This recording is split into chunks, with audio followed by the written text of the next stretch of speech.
आंबेनळी दुर्घटनेतील मृतांच्या कुटुंबियांची खासदार छत्रपती उदयनराजे भोसले यांनी आधार देत केले सांत्वन।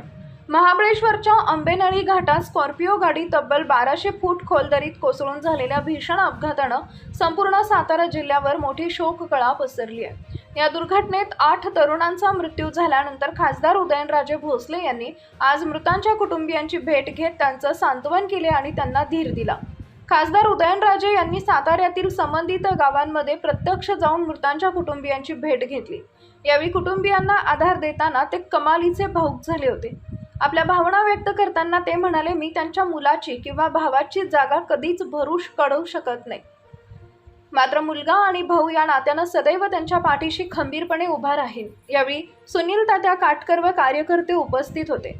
या दुर्घटनेबद्दल परिसरातील नागरिकांनीही तीव्र दुःख व्यक्त केले असून संपूर्ण सातारा जिल्ह्यातून या दिवंगत तरुणांना हळहळ व्यक्त करत श्रद्धांजली अर्पण केली जाते आहे। Bureau report, DSP news live.